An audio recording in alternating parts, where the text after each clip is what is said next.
انا سميتي وداد، عندي 35 عام في عمري. جالسه واحد النهار مع اليمه بيا حتى كيدقوا عليا البوليس وكنفتح ليهم وكيديروا ليا المينوط في يديا وكيديوني بتهمه قتل الام ديالي. ما نكذبش عليكم، بقيت مصدومه. واش كاين شي حد في هذا العالم عيتجرأ ويقتل الام ديالو؟ ما نكذبش عليكم، بقيت حيره في امري. صنتوا هاد القصه وسمعوا لها مزيان. هاد القصه فيها بزاف د العبر اللي بغيتكم تستافدوا منها. غادي نرجع عليكم بالقصه اللور. زاديت في واحد الاسره نبيهاش. كان الاب ديالي موظف في القطاع العام والام ديالي كانت ربة بيت. تبارك الله وصل عن بي كنا بزاف بينا ديال البنات والولاد، وانا كنت ما قبل الاخر. الاب ديالي ما مخصصنا من حتى شي حاجه، مع العلم ان الاب ديالي ما عنده لا ملك لا دار لا طوموبيل، وكان كيقول ما نخصص وليداتي من حتى شي حاجه، والحمد لله ما كان مخصصنا من والو. قال على الوالد ديالي ما دار السياره ديالو تا دار 60 عام. الحمد لله عشنا حياتنا بالطول ولا بالعرض. بداو خوتي كيكبروا، اللي كيكبر كيتزوج، اللي كيكبر كيتزوج، حتى بقيت انا وخويا الصغير. انا من مور كلشي وانا تخطبت ووجدنا لكلشي ووجدنا للعرس ووجدنا لكلشي. هو يموت الاب ديالي كان كيعاني من حتى شي مرض نهائيا. كان مرض في الصباح، ما لحقت العشيه حتى كان مات. وحنا في الصباح عينا فيه نديوك بابا للطبيب والو، قال لك غير مرضى بسيطه عاديه كيف ما كتجيني بحال ديما. ما وصلت العشيه مسكين زير عليه الحال، بقى كيقول لي عيطي لخوتك كاملين، اللي داخل المدينه واللي خارج المدينه، اللي ساكنين حدانا لحقوه واللي مساكن ما ساكنينش حدانا ما لحقوهش. غير ادى العشاء هو يموت. الام ديالي مسكينه كانت درويشه وكانت بيتوتيه، كانت مسكينه ما كتعرف لا تقدا لا حتى شي حاجه. كان الوالد رافد كلشي ديال الدار. الخطيب ديالي شحال نقول لكم، في المواقف كيبانوا الحباب وكيبانوا المعدن ديال البنادم. يعني اللي كان يعني كيبغيك وكان بصح واقف جنبك، وهذه راه كيبان في اصعب الاوقات. ما جا ما غير هساو مع والدي وداكشي مشى في حالاته معاهم. موقف ما حتى شي حاجه. انا خوتي راه الحمد لله راه كبارين ويعني راه كافي الحمد لله. وحتى رجال خواتاتي يعني وقفوا معانا واحد الوقفه ديال الرجال صراحه. شنو خصكم وشنو هادي، ويوقفوا مع الرجال المهم ما خلاو ما داروا صراحه. ما الحمد لله كلشي داز على خير وبخير. وانا سبحان الله الموتة ديال الاب ديالي كانت سبب باش نتفرق مع هذا الانسان اللي ما يستاهلش صراحه نكون الزوجه ديالو. يعني قررت انني نفاصل انا وياه، يعني ما نبقاش معاه. يعني قررت، يعني خديت واحد القرار اللي حيت هذا الانسان هذا كان غير كيعرف غير ياخذ، ما كيعرفش يعطي. حتى من الطاقه الايجابيه ديالي كان كياخذ لي منها. يعني ما كان نافعني بحتى شي حاجه، كان غير عطيني عطيني عطيني عطيني عطيني عطيني. وفاش توقفي معاه ولا هادي ما تلقايش. حتى في الموتة ديال الاب ديالي وانا راه ما قلتليش، مع العلم ما قلتليش اجي وقف مع خوتي ولا هو خصو يشوف الحاله اللي كنت فيها انا والنفسيه اللي كنت فيها انا. والو، غير جا عزه ومشى في حالته بحالو بحال العزاي. نهار اللي قررت انني نفاصل معاه مشيت عند الوالده ديالي قلت ليها انا هاد السيد ما بقاش عاجبني نهائيا، ماشي شكلا ولكن راكي عارفه ما وقفش معايا، ما حتى انه يجي ويساندني ويسكتني وهذه ما كاينش نهائيا. قالت لي شوفي يا بنتي، انا عارفك بعقلك وكتفكري اكثر من خوتك، ودابا اللي بانت لك فيها شي حاجه ديال الخير ديريها، انا عارفك بعقلك. الوالده ديالي كانت فاهماني حيتاش كنت راه بيديها. انا ما كنتش كناخذ يعني قرارات عشوائيه ولا شي حاجه، كنت بعقلي صلى على النبي، ما كنتش كنلحق وناخذ القرار تمنيت. حتى كنت كنفكر مرارا وتكرارا، وكيبان لي الانسان اولا الانسانه ما يعني ما صالحاش ليا كنحطها السطل بلا تقرقيب. وحتى في الامور الشخصيه ديالي، مثلا في قرايتي، في شي حاجه د الوراق، شي حاجه حتى كنفكر مرارا وتكرارا ما كنوصلش ونحكم، اولا ما كنوصلش وكندير هذيك الحاجه. صافي عيطت له هذيك النهار، قلت له فلان، قال لي نعم. قلت له شوف انا ما قدرتش نبقى مستمره معاك نهائيا. جاتو غريبه، قال لي كيفاش وعلاش، وشوفي الانسان فين مشى العقل ديالو. ما عرفتش انا فاش كيفكر. قال لي انا عرفتك علاش، فاش المات الاب ديالك ولا عندك الورث ما عرفتش شنو كيفاش بنادم كيفكر في هاد الامور هادي، مع العلم انه عارف غير ديك الدار اللي ساكنين فيها وصافي. يعني ما عندناش شي حاجه اللي هي ما عرفتش واش قال زعما في خاطرو، ربما يكون عندي شي ورث وكنت خازناه، ولا الله اعلم. قلت لي في خاطري نهار بعد نهار كتزيد تبين لي المعدن الحقيقي ديالك. وخرج نيابو، ولا واحد الانسان خبيث كيخرج من فمو غير الكلام الخايب. انا كنت شاكه، ما نكذبش عليكم، واحد في المية كنت كنقول زعما واش ظلمت هاد السيد. نعيط ليه، قلت ليه ما بقيناش انا وياك متوالمين، صافي الله يعاوننا ويعاونك. زدت تاكدت بان مليار في المية هاد السيد ما صالحش ليا. كنت دافعه على المسار والحمد لله تقبلت فيه، وكنت كنخدم في نفس الوقت. دازت واحد الفتره ديال تماره، ما حيرتي للقرايه، ما حيرتي للخدمه، ما حيرتي للدار. ورانا سبقت وقلت لكم بان الام ديالي ما كتعرف دير حتى شي حاجه، واخا كانت كتحاول والو ما كتعرف دير حتى شي حاجه، لا خروج الزنقه لا حتى شي حاجه. واخا كتعافر مسكينه، وهكا كنحس بها بانها ما كتعرفش. كانت من نهار اللي تزوجت بالاب ديالي كانت كتعرف دير غير شغلات الدار وصافي، ما كدير حتى شي حاجه على برا. واخا هكا كانت كتعافر، وكانت كنجي كنلقاها مسكينه دايره الشقه ديال الدار، ومره مقديه، ومره الا تسالات لها البوطه كتعيط على واحد الولد مسكين كيعمرها ليها ويجي. يعني انها كتحاول دير شي حويجات بساط، ولكن الحاجه الكبيره انا اللي كنت كنديرها. خويا الصغير كمل الباك ديالو ونجح فيه، وبقى كيقلب على خدمه هنا تعيطولو واحد النهار ومشى يخدم في واحد المدينه اللي هي بعيده. بقيت غير انا والوالده الراس في الراس. كاينه كانت كتسنى السبت والحد باش نخرجها وباش نساريها، وفيما كنت كنحط يدي على شي حاجه نشريها لها ولا نشريها لراسي ولا هادي، كتقول لي لا بنيتي الماريو راه عامر بارك عليا من الشراود، كلشي الحمد لله راه عندي. كانت كتحن عليا لواحد الدرجه ما تصوروهاش. كانت اكثر وحده كتفهمني هي الام ديالي. ومشات ايام وجات ايام، وجاو جوج من ورا داك السيد اللي كنت رفضت زعما يخطبوني، وانا كنت كنرفض وهي كانت كدور فيا.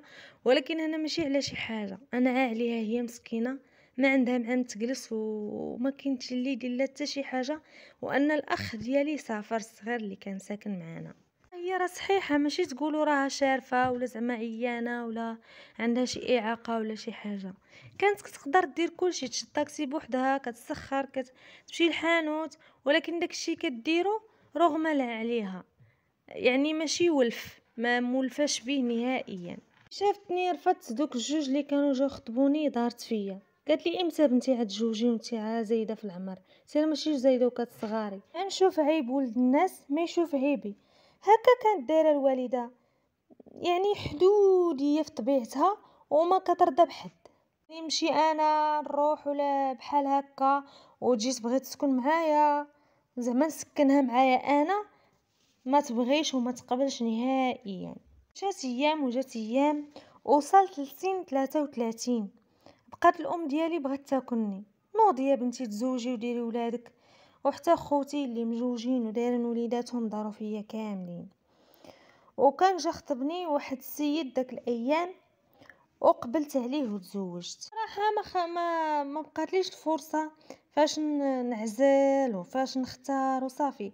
اول ما جا خطبني قبلت عليه، وبداو يبانوا لي العيوب ديالو في الاول، وكنت صراحه غنرفض وغادي نفصل داكشي اللي بيناتنا وكلشي دار فيا. قالوا لي واش حماقيتي ولا مالكي شنو وقع لك في راسك؟ وملي كنجي نقول لهم العيوب ديالو كلهم كيقولوا لي هاد العيوب ديالو متجاوزه، يعني ما فيهاش شي حاجه اللي هي خايبه. بعد المره صراحه كنت مقلوم راسي تنقول واش انا اللي فيا الديفو ولا هما ولا هو ولا شنو، واش كاع انا كنبوته لهاد الدرجه. يعني انا كنشوف الانسان العيوب ديالو اللي هي خايبه معايا، هما تيقولوا لي عيوب متجاوزه. ما فهمت والو. وكانوا كيقولوا لي احنا راه غير صابرين، يعني كل شيء اي واحد عنده عيوبه. بقيت كنقول واقيلا انا اللي خصني عقل، ماشي مشكل، وصبرت على اي حاجه. مشات الايام وجات الايام وبدات كتزاد العيوب ديال داك الانسان شويه بشويه. وكنت ديك الفتره عندي معاه وليد، وكانت من اكثر العيوب ديالو هو انه انسان بخيل، ما كانش نهائيا كيصرف. واخا كيصرف داك يعني بشويه عليه فوق ما قالها له راسو. واخا يشوف مثلا طحين ساله ولا هادي يشوفه يعني، ويشوف الخبز ما كايناش، تنقول له الطحين حتى كدوز واحد 3 ايام ولا 4 ايام عاد كيشري داك الطحين. يعني كانت يعني كان بخيل بخيل بزاف. وكان العيب ديالو عاوتاني الثاني هو انه ما كانش كيسول في الوالده، كيشوفها مريضه ولا مشيت عندها ولا يعني مشات للطبيب ولا هادي ما كيكلفش راسو حتى يسولني حتى انا، يقول لي كيف بقات الوالده ديالك. مع العلم انني كنت مزيانه مع الوالدين ديالو، مع خالته واخا كانت بعيده كنت كنسول في هذا ونسول في هذا ونسول في هذا. يعني هو كان كيشوف التعامل ديالي اللي كانت مع والديه، هو ما كيكلفش راسو نهائيا يسول فيها ولا يسول فيها بحال اللي ماشي نسيبته. ليت ما نكذبش عليكم كنعاملو بالمثل، كما كيدير لي كندير ليه، ماشي فشي حوايج ولكن غير في الهضره في التليفون مع والديه ولا شي حاجه. يعني ولا كيقول لي ولا شتك تبدلتي ما بقيتيش كيف ما كنتي، ولا بداو يعمروك. السيد مرضني في صحتي، كنمشي للخدمه كنجي كنبغي نرتاح، ما حيرتي للخدمه ما حيرتيش الشقه ديال الدار ما حيرتي لولدي.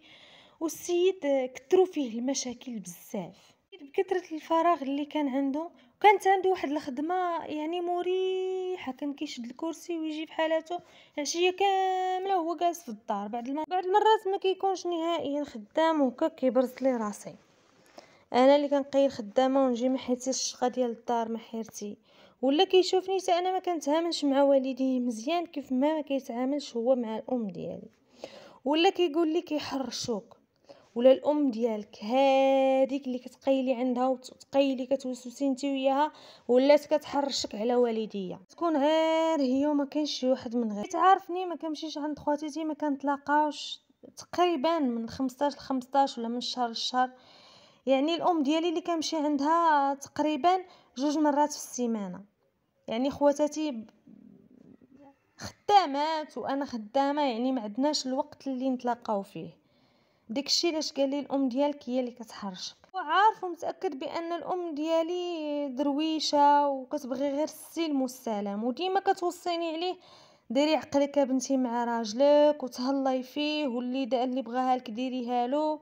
يعني ما عمرها قالت شي كلمه خايبه في حق الزوج ديالي. هو كانت كتبان له غاديك المجرمه اللي تابعاه وحاضياه، وهي السمومه ديال عينيه. خصوصا ملي كنت كنقول له صرف ولا خص الدري ولا الدري الطبيب ولا الدري الحوايج ولا هادي، ديما امك شي كامل كديرو باش تعطيها الفلوس. بقاي ديما تكبي فيهم وما تصرفيش على دارك، باغيه غير تبقاي ليها وصافي، ما باغاك ديري لا مستقبل، ما تديري حتى شي حاجه في دارك، تبقاي عايشه غير ليها وصافي. بعدا الام ديالي واقيلا مسح ليها دوك الذنوب اللي ارتكبت في حياتها كاملين بقوه الهضره فيها، كثرت ما كياخد فيها الذنوب. وهي واحد المره كما قلت لكم غدا غير مع الحيط خصها غير السلم والسلام وتعيش هانيه. جات ايام واحد النهار هو يقول لي ايوا صافي غادي نمشي نطلع على الوالده ديالك واخا ما تستاهلش، بهذا المصطلح هذا وبقى عاقل عليه ليومنا هذا. نقول ليه الا ما كانش كتستاهل بلا ما تمشي عندها. قال لي وخلاص امشي عندها ماشي مشكل، انتي كتمشي عند الوالده ديالي انا خصني نمشي عند الوالده ديالك. فراسكم انا ما عمري في حياتي ما مشيت قلت ليها اش قال فيك واش قال فيك. السيده كبرات ومرضات وعيات وما بقاش عندها الجهد نهائيا للمشاكل. نمشي نعاود لها شي حاجه نطرطق ليها المره مشينا للدار، دقينا عليها، دخلنا لقيناها جالسه في السيجور وسط الدار مقابله مع التلفازه، مع السيجور قريب من الكوزينه. ما مسكينه عيات ما فيها، ما تنقل لهنا لهنا، صافي كتهز ديك المعينات تحطهم وتولي تهزهم وتولي تحطهم في الكوزينه. مشينا جلسنا حداها، شافتو جالس بواحد الصباط مزير عليه وهي مطبحها. تا خوتي كانت فيها معاهم هاد الطبع هذا، كانت كتشوفهم نهار كامل هما في الصباط، كتنوض مسكينه كتهز البانطوفات كتقول لهم هاكو، يعني هاكو لبسوها، راه نتوما من الصباح وانتوما لابسين الصباط. داكشي اللي دارت مع الزوج ديالي. ناضت مسكينه كتحافر راكم عارفين الانسان ملي كيكبر. هزت ديك البانطوفه وقالت له هاكا وليدي لبسها وحيد داك الصباط، راه زير عليك. هو حيد داك الصباط بنطيرو، هو زعفان وما عجبوش الحال، حيدو نطرو ولبس ديك البانطوفه. وجلسنا مع الوالده شويه، انا درت كاس اتاي، حطيت الحلوى، حطيت داكشي اللي جبت معايا، مع هي مسكينه عيانه ما تقدر دير حتى شي حاجه، واخا هكاك لقيتها مسكينه خابزه الحرشه وموجده بتيبان، خرجت جابتو من الحانوت، واخا هكاك مسكينه. حطيت كلينا، تمينا خارجين في الباب، يلا نعتبوا العتبه الباب، هو يقول لي اخر مره باقي نجي عند الام ديالك. قلت له علاش؟ قال لي واش انا بالك صباطي كنت كنزطم في الغيس؟ انا صباطي نقي. قلت ليه راه هي هكاك الوالده ديالي، راه حتى مع الاب ديالي كانت هكاك، كانت ما كتحملش الانسان يجلس هو مستريسيه شي حاجه. الله يجعل ما تكون غير جلابه مثلا وجات جارتها جلست حداها وتقول لها حيدي الجلابه راها تكون عرقاتك، نجلس انا من الخدمه نوضي بنيتي دوبشي عليك. يعني هذه هي الام ديالي، هكا تربينا معاها، ما زعما ماشي دارتها له عنقاص ولا شي حاجه، يعني ما قصدت فيها حتى شي حاجه، ولكن ما يستحقش نهائيا. كانت هذه اخر مره الزوج ديالي يجي فيها عند الام ديالي، وكانت مسكينه دائما كتسولني عليه، وكنقول لها راه غير خدام، راه خدام في العشيه، راه كيجي عيان ما كيقدرش نهائيا يجي عندك. وكانت كتدعي معاه دائما، كتقول لي الله يعاونو الله يسهل عليه، هي كتدعي معاه هو كيدعي فيها. لكن كل واحد كيتعامل بالاصل ديالو. ما بقيتش نهائيا كنسوق ليه، عايشه غير لولدي والام ديالي وما مسوقاش ليه هو نهائيا.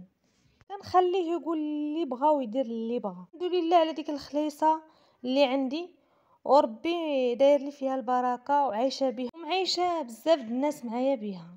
المهم شات ايام وجات ايام حتى لواحد النهار كنعقل في الصباح نهار السبت. مع السبت ما كنخدمش عشيه، يعني داك النهار ما خدمت لا صباح لا عشيه، بقيت كنخمم واش نهز طولاتي ونمشي للحمام، يعني كيكون عندي فيه التخمال تدواش ليا ولولدي، الحمام، بزاف د الحوايج كتكون عندي نهار السبت.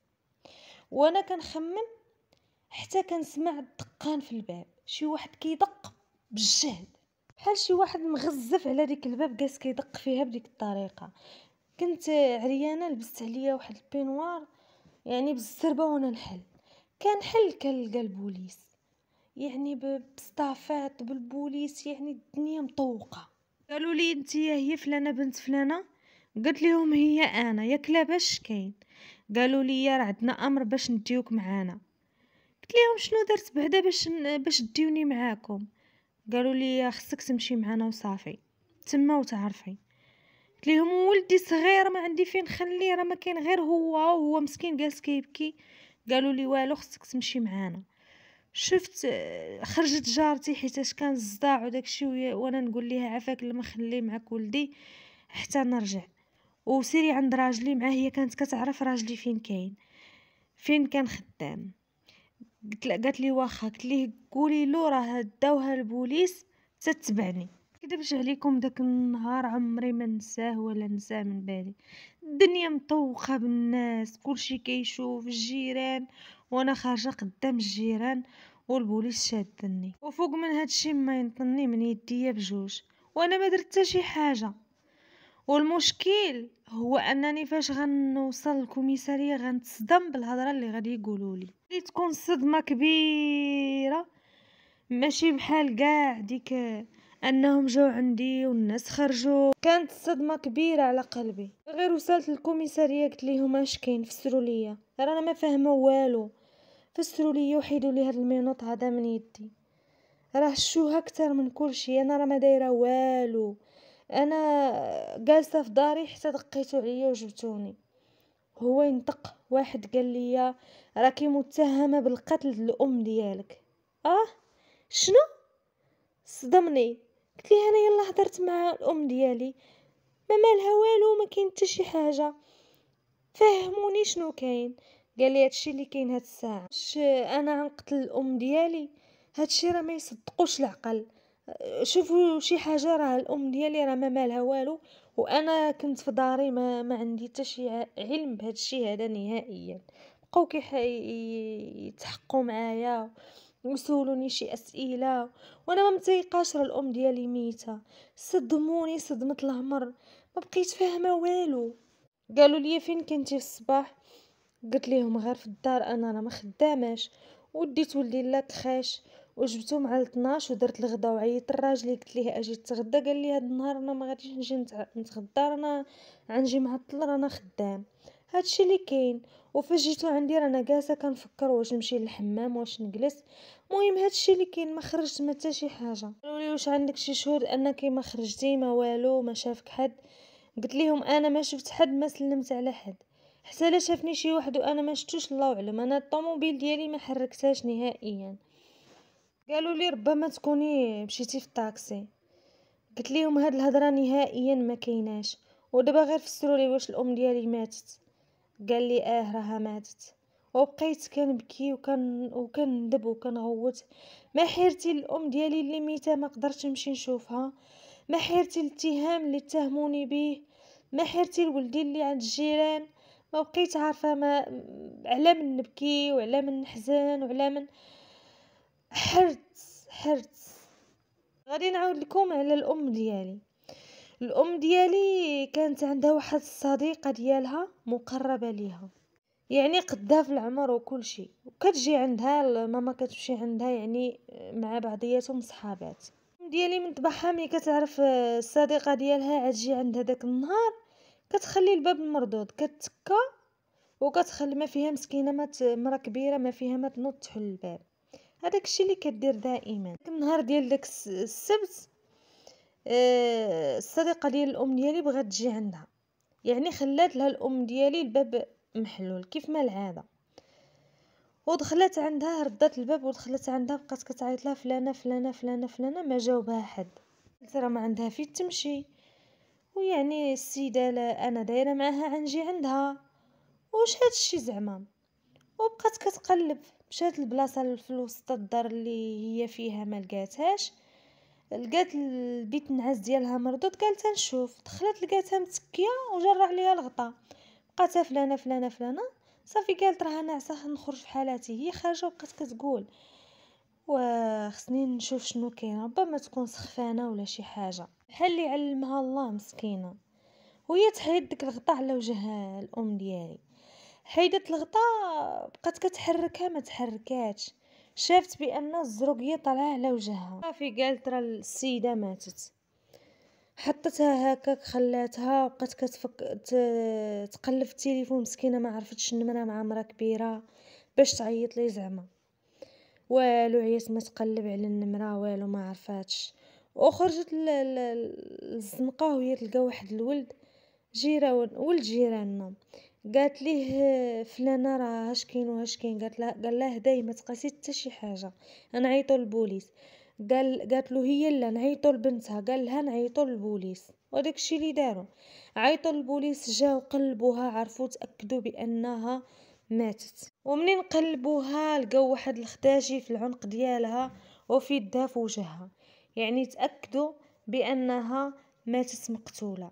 وبقاو كيقلبوا وصلوا للتليفون ديالها وقلبوه، لقاو اخر مكالمه اخر اوديو هو اللي كانت صيفطت لي من تليفونها لتليفوني، وتتقول فيه تعال يا بنتي رانا وجدت اتاي وموجده كلشي وكنتسناك بنيتي.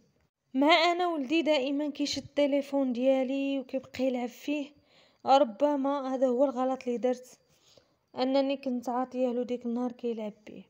ربما يكون دخل الاوديو ومسحوب بدون قصد او لا قراه وانا ما شفتوش، وغالبا ما انا اللي كنعيط الام ديالي. الام ديالي ما عمرها صيفطت لي شي اوديو، انا اللي كنعيط لها، ولا من بعد المره اللي شافتني تعطلت ولا هكا مع الخدمه ولا شي حاجه هي كتعيط ليا. الام ديالي ما كتصيفط ليش نهائيا، انا كنصيفط لها. ولا لاحظتوا انني انا اللي مصيفطه لها، هي ما عمرها صيفطات ليا.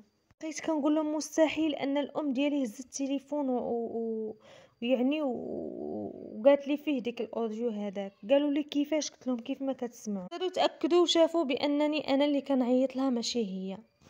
والصدمه الكبيره هي اللي غادي نقولها لكم دابا. الام ديالي ما ماتتش موتة عاديه، الام ديالي ماتت مخنوقه. كيفاش وامتاش وعلاش الله اعلم. والحاجه اللي نبهوني بها البوليس هما قالوا لي ربما الام ديالك تكون تسرقات، ما هي مرا كبيره وعايشه بوحدها، ربما يكون هذا الاحتمال هذا. اليوم عندكم الحق، الام ديالي عندها الذهب. ومني مشينا قلبنا كانت الام ديالي دائما كتخزنو من مور الماريو، يعني عندها واحد البلاصه من مور الماريو كتخزنها فيها. ملي مشينا حيدنا الماريو قلبنا البلاصه ما لقيناش الذهب، لقينا غير الصندوق. امي مسكينه دائما دايره داك الذهب فواحد الكميميسه ومعاه النقره، مع الوالدين ديالها كانوا ميسورين وشراو لها بزاف ديال الذهب. ودائما مسكينه كانت كتقول لينا هاد الذهب هذا غادي نفرقوا عليكم. دائما تسرق ليها مسكينه.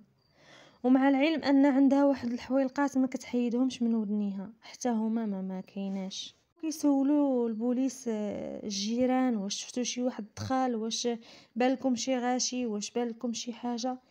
ما لقاو حتى شي دليل. هو يجي الزوج ديالي غير جا قلت ليه فلان راه الام ديالي توفات، ويقول لي واشنا من بعد بهاد الطريقه هذه. مالي قال لي انا اللي قتلتها. صراحه صدمني وبقيت كنشوف في عينيه غير الشر، يعني شكيت فيه. بقيت كنقول ربما يكون هو اللي قتل الام ديالي. وليت كنقول الله ينعل الشيطان الحرامي. انا طلقوني حيت عيطت على واحد المحاميه، وزادوا الجيران كاملين شهدوا فيا شهاده الحق. قالوا لهم بان هذه البنت راها ما تزوجتش على قبل الام ديالها، وشحال جلست وشحال جاو لي هذا الخطاب حتى هي بقات كتقول لها بنتي تزوجي. وشهدوا فيا شهاده الحق بانني ما كنحيدش من عند الام ديالي، مهليه فيها مخرجاها كاسياها. وطلقوني. ما نكذبش عليكم داك الايام دازت عليا كحله. بقات فيا الام ديالي كنبكي عليها وباغيه نعرف الحقيقه ديال القتل ديال الام ديالي. وبقيت كنشك في راجلي. بعض المرات كنقول الله ينعل الشيطان، وبعض المرات كنقول هو اللي قتلها. بعض المرات كنقول واش هو كان كيكرهها، ولكن داك الكره زعما يدفعوا قتلها بديك الطريقه، ما يمكنش. دازت عليا مده مع المحاميه كانت كتقول لي الا ما لقيناش شي دليل ولا المتهم اللي قتل الام ديالك غادي تمشي فيها انت، حيتاش انت هي اخر وحده كانت هضرت معها الام ديالك وصيفطت لك اوديو قريتيه. لي هذا ماشي دليل، يعني انا الام ديالي صيفطت لي اوديو اش فيها؟ وربما يكون يعني شي واحد صيفطو من عندها. قالت لي لا ما يمكنش، هذا راه صوتها. وقلت لها ربما يكون شي واحد دفعها باش تصيفطي ديك الاوديو، حيت هذاك الصوت ديال الام ديالي جاني ماشي هو هذا. انا شكيت بانها راه ماشي هي لخاطرها اللي صيفطت لي ديك الاوديو. الام ديالي ما كتهضرش باريحيه كيف ما العاده. القصه ديال الام ديالي دارت بوم في الحومه كامله. حتى واحد النهار هو يجي عندهم واحد الراجل الكوميساريه، قال لهم انا شفت واحد الراجل داخل عند ديك المراه، ما نعرف هو ولا ماشي هو. المهم داك النهار الام ديالي كان وقع عندها سيركوي في الضوء، كتركب مثلا بريز كيتقطع عليها الضوء على الدار كامله. الام ديالي مستحيل انها تجلس بلا تلفازه، مع هي مرا كبيره كتبغي تونس بها. مسكينه الليل كامل هكاك حتى صباح بكري مشات عند الدروغري، والدروغري مشاو عنده البوليس كاع ديك الحوانت وداكشي اللي تما سولوهم، وما بينهم الدروغري. قال لهم راه جات عندي، سولاتني على شي تريسيان باش يصاوب لها الضو، قلت ليها صبري حتى يتناسس النهار ونصيفط لك واحد تريسيان صاحبي. قالت ليه صافي. بقات الهضره هكاك، هي مسكينه ما كتقدرش تصبر ولو دقيقه بلا تلفازه، مشات مسافه كتقلب على شي دروغري واحد اخر، وصلت عند واحد الدروغري وهي تقول ليه عافاك لا ما كتعرفش شي وليد هكا يجي يصايب ليا الضو. قال ليها واخا. صيفط معاها واحد الولد، داك الولد عنده موطور، قال ليها ركبي معايا. قالت ليه لا وليدي انا ما ركبش معاك في هذا الموطور، انا عمري ما ركبت في شي موطور.